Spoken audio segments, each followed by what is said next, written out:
নমস্কার, দেখছেন talk to Bangla. আমি অভিষেক রয়েছে প্রতি সাথে এই মুহূর্তে যে খবর নিয়ে উপস্থিত হয়েছি, বিশ্বগুরু ইয়েস স্যার, প্লিজ স্যার এই সমস্ত বলে কথা বলছেন, এবং সেটাও কাকে বলছেন বলুন তো? আরেক দেশের প্রেসিডেন্টকে, অর্থাৎ নরেন্দ্র মোদী, যিনি একদম 56 ইঞ্চি ছাতি নিয়ে সারাক্ষণ চলাফেরা করেন।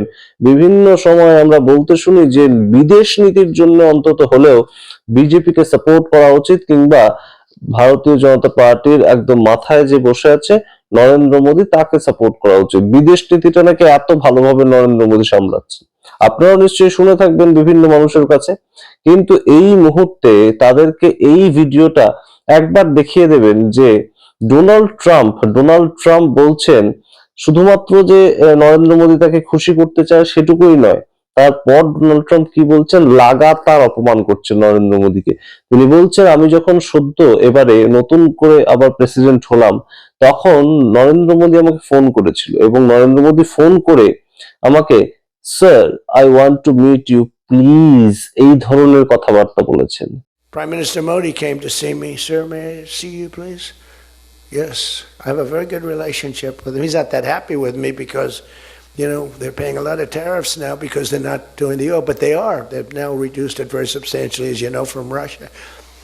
এবং তার পরবর্তীতে আমি তাকে দেখা করি তার সঙ্গে, কারণ তারা আমাদের এই মুহূর্তে ভালো পরিমাণ ট্যারিফ দিচ্ছে, তাই আমি দেখা করেছিলাম। সুতরাং নরেন্দ্র মোদী সম্বন্ধে এই ধরনের কথা কখনোই ভারতীয় হয়ে আমাদের শুনতে ভালো লাগে না। আমরা যেই হই না কেন, যেখানেই থাকে না কেন, সারা পৃথিবীর যেখানেই আমরা বসে থাকি না কেন, নরেন্দ্র মোদী ভারতবর্ষের প্রধানমন্ত্রী, এবং সেই প্রধানমন্ত্রীকে অপমান করা, সেই প্রধানমন্ত্রীর সম্বন্ধে এই ধরনের কথা বলা সম্পূর্ণভাবে প্রত্যেকটি ভারতবাসীর অপমান।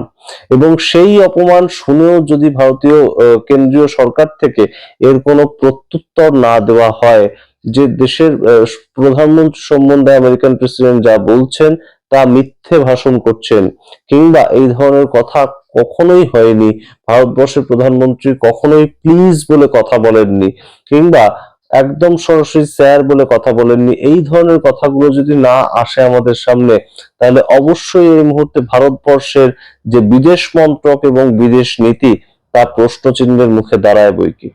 সমস্তটা রাখবো আপনাদের সামনে, দেখাবো ডোনাল্ড ট্রাম্প কি বললেন, এবং অবশ্যই এই মুহূর্তে ভারতবর্ষের সিচুয়েশনটা কোন জায়গায় ঠিক দাঁড়িয়ে আছে, ভারতবর্ষ কেন ভয় পাচ্ছে, সমস্তটা ব্যাখ্যা করার চেষ্টা করব। তার আগে অবশ্যই টক টু বাংলা ইউটিউব চ্যানেলকে সাবস্ক্রাইব করে ভিডিও অবশ্যই স্কিপ না করে শেষ অবধি দেখুন। এতটাই এই মুহূর্তে কেন্দ্রীয় সরকার ত্রাসে রয়েছে ডোনাল্ড ট্রাম্পের, যে শুধুমাত্র তারাই নয়, তাদের সঙ্গে ভারতবর্ষে থাকা একটা কোম্পানি, রিলায়েন্স কোম্পানি, তারা ইতিমধ্যে ডিক্লারেশন দিয়ে জানাতে বাধ্য হয়েছে যে আমরা রাশিয়ার থেকে কোনো তেল গত 3 সপ্তাহে কিনিনি।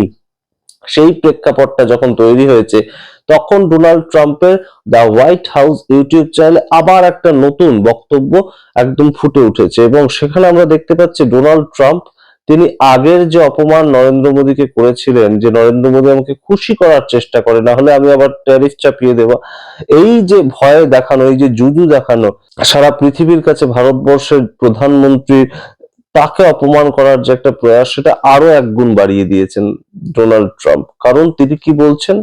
তিনি বলছেন যে নরেন্দ্র মোদী আমাকে ফোন করেছিল, এবং ফোন করে sir please can I meet you, এই ধরনের একটা বার্তা সে দেয়, এবং আমি বলি ঠিক আছে, দেখা করুন। সুতরাং এই যে প্রেক্ষাপটটা, এটুকুতেই কিন্তু যথেষ্ট সারা ভারতবাসীর গায়ে লাগার মতন। তার কারণ ভারতবর্ষের প্রধানমন্ত্রী কেন কারোর সামনে প্লিজ কথাটা বলবেন, কেন কাউকে স্যার বলবেন? একজন দেশের প্রধানমন্ত্রী আরেকজন দেশের প্রেসিডেন্টের সঙ্গে দেখা করতে যাবেন, সৌজন্য সাক্ষাৎ করবেন, সেটা তো স্বাভাবিক। তার মধ্যে স্যার বা প্লিজ কথাটা আসছে কোথা থেকে? এই প্রশ্ন এই মুহূর্তে ওঠে। এবং অবশ্যই নরেন্দ্র মোদী যখন বারাক ওবামা ছিলেন, এবং নরেন্দ্র মোদী ভারতবর্ষের প্রথম প্রধানমন্ত্রী হয়েছিলেন তিনি 2014 সালে, তখনকার সময় তিনি বলেছিলেন বারাক ওবামার সঙ্গে আমার এতটাই গভীর সম্পর্ক, বন্ধুত্বমূলক সম্পর্ক, যে আমি তাকে তুমি তুমি করে কথা বলেছি।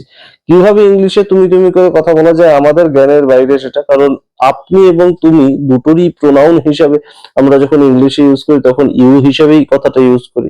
তাই কিভাবে তুমি বলেছেন ইংলিশ আমাদের জানা নেই আলাদাভাবে, কিন্তু নরেন্দ্র মোদী বলেছিলেন। কিন্তু এখন নরেন্দ্র মোদী, সেই নরেন্দ্র মোদী কেন ডোনাল্ড ট্রাম্পকে এতটা ভয় পাচ্ছেন? তার কি একটাই কারণ যে ট্যারিফ আরো চাপিয়ে দেওয়া হবে, ট্রেড ডিলটা হবে না, এই ধরনের ঘটনাগুলো? কিন্তু সেই ক্ষেত্রে ভারতীয়দের পক্ষ থেকে এবং অবশ্যই বিরোধীদের পক্ষ থেকে যে কথাটা এই মুহূর্তে উঠে আসছে, সেটা কিন্তু খুব মারাত্মক একটা কথা। সেটা কি কথাটা? এই মুহূর্তে নরেন্দ্র মোদী যদি না বলেন যে আমি এই ধরনের কোনো কথা বলিনি, ঠিক যেমন ভাবে সিজ ফায়ারের সময় তিনি বলতে পারেননি সংসদের অভ্যন্তরে দাঁড়িয়ে যে ডোনাল্ড ট্রাম্প মিথ্যে কথা বলছেন। ডোনাল্ড ট্রাম্প বারংবার বলেছিলেন যে পাকিস্তানের ওপর ভারত যেভাবে অ্যাটাক করেছিল সেই ক্ষেত্রে সিজ ফায়ার করতে আমি বলি এবং সঙ্গে সঙ্গে ফোন করে বলাতে সিজ ফায়ার হয়ে যায়, অর্থাৎ যুদ্ধ বিরতি হয়ে যায় অপারেশন সিন্দুরের সময়। এই ঘটনাটা ডোনাল্ড ট্রাম্প বারংবার ঢাকঢোল পিটিয়ে বলেছিলেন, কিন্তু তখনও কেন্দ্রীয় সরকার বা নরেন্দ্র মোদী একবারের জন্য এই কথাটা বলতে পারেনি যে ডোনাল্ড ট্রাম্প যা বলছেন মিথ্যে বলছেন। এবং এই মুহূর্তে আমরা এক্সপেক্ট করছি নরেন্দ্র মোদী বলুন কিংবা ভারতীয় জনতা পার্টির যে কোনো নেতা বলুন যে ডোনাল্ড ট্রাম্প মিথ্যে ভাষণ করছে। নরেন্দ্র মোদী এই ধরনের কোনো কথা বলেনি, প্লিজ বলেনি নরেন্দ্র মোদী, স্যার বলে সম্বোধন করেনি নরেন্দ্র মোদী। অবশ্যই আমরা তাতে খুশি হব, গর্বিত বোধ করব ভারতীয় হিসেবে। কারণ দেশের প্রধানমন্ত্রী নরেন্দ্র মোদী, তিনি তার যে পোস্টটা সেখানে লেখা থাকে প্রধানমন্ত্রী ভারতবর্ষ, এবং সেই জায়গার জন্যই আমাদের সবার অপমান এটা। আপনারা জানেন এই মুহূর্তে ভেনেজুয়েলাকে আমেরিকা অ্যাটাক করেছে, কিন্তু সেই সম্বন্ধে কোনো মতেই কোনো বক্তব্য রাখতে পারছে না ভারতবর্ষ। ভারতবর্ষ এই মুহূর্তে যে প্রেস রিলিজটা করেছে, এর আগেও আপনাদেরকে ভিডিওতে শেয়ার করেছি, সেখানে লেখা রিসেন্ট ডেভেলপমেন্টস ইন ভেনেজুয়েলা। কি ডেভেলপমেন্টস হয়েছে, কিসের মাধ্যমে ডেভেলপমেন্টসটা হয়েছে? যেটা কংগ্রেস প্রেস রিলিজ করতে পেরেছে সেইটা কেন্দ্রীয় সরকারের পক্ষ থেকে করতে পারেনি ভারতীয় জনতা পার্টি দ্বারা পরিচালিত সরকার।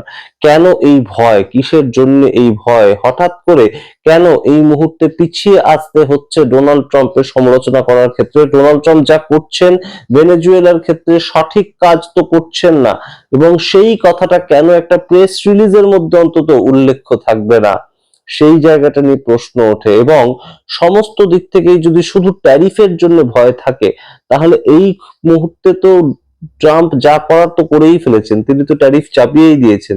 প্রথমে 25% চাপানো হলো, তারপর সেটা ডবল করে 50% চাপানো হলো। এখনো পর্যন্ত বলা হচ্ছে যে সম্পূর্ণ এর পরেও আমরা বাড়াতে পারি। তাহলে সেই ক্ষেত্রে এত ভয় পেয়ে লাভটা কি হচ্ছে? দেশের প্রধানমন্ত্রী যদি এখন এই মুহূর্তে একবার বলে দেন যে তিনি কখনোই ফোন করে স্যার বলেননি বা প্লিজ কথাটা বলেননি, তাহলে কার কি অসুবিধা হবে?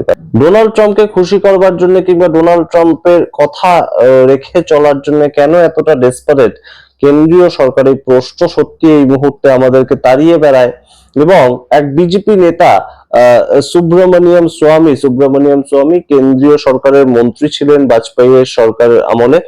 তিনি বলছেন যে দেশের প্রধানমন্ত্রী নরেন্দ্র মোদীর কোনো না কোনো ফটোগ্রাফ, খুব গুপ্ত কিছু ফটোগ্রাফ কেন্দ্রীয় সরকারের কাছে রয়েছে আমেরিকাতে, এবং সেই ফটোগ্রাফ গুলো যদি বেরিয়ে পড়ে তাহলে অবশ্যই কেন্দ্রীয় সরকার, তার মাথায় যে বসে আছেন ভারতবর্ষে নরেন্দ্র মোদী, তিনি বেকায়দায় পড়বেন, এবং সেই জন্যই তিনি কিছু বলতে পারছেন না। আমরা জানি না আসল ঘটনা কি, আসল প্রেক্ষাপটটা কি, তবে যেভাবে ডোনাল্ড ট্রাম্প একটার পর একটা ক্ষেত্রে ভারতবর্ষকে অপমান করছে, সেই ক্ষেত্রগুলো কিন্তু অবশ্যই খারাপ লাগার মতন ভারতীয় হিসেবে। এবং অবশ্যই এই মুহূর্তে আমরা দেখতে পেয়েছি যে আসিম মুনিরের সঙ্গে লাঞ্চ করছেন ডোনাল্ড ট্রাম্প, যেখানে এই ধরনের ঘটনা এতদিনের ইতিহাসে ঘটেনি।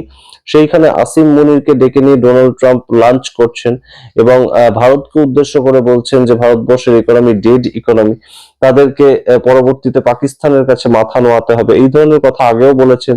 তিনি বারংবার বলেছেন, তিনি দাবি করেছেন যে আমি সিজ ফায়ার করিয়েছি, তখনও কিছু বলেনি কেন্দ্রীয় সরকার বা প্রধানমন্ত্রী। তার পরবর্তীতে তিনি কয়েকদিন আগে বললেন যে নরেন্দ্র মোদী আমাকে খুশি করতে চায়, না হলে আমি ট্যারিফ বাড়িয়ে দেবো, সেই ভয়টা ওর আছে। এবং এই মুহূর্তে তার বক্তব্য যে নরেন্দ্র মোদী আমাকে স্যার এবং প্লিজ বলে ফোন করেছিল এবং আমি তাকে সময় দিয়েছিলাম এই মাত্র। সামগ্রিক ঘটনাটা অবশ্যই কিন্তু দেশের কোথাও গিয়ে একটা সম্মানহানি হয়, এবং দেশের প্রধানমন্ত্রী, তিনি দেশের প্রধানমন্ত্রী বলেই আমাদের এতটা গায়ে লাগছে। আপনাদের কি মতামত দেখার অপেক্ষায় রইলাম। দেখতে থাকুন টক টু বাংলা। অবশ্যই টক টু বাংলা ইউটিউব চ্যানেলকে সাবস্ক্রাইব করে দিন। ধন্যবাদ।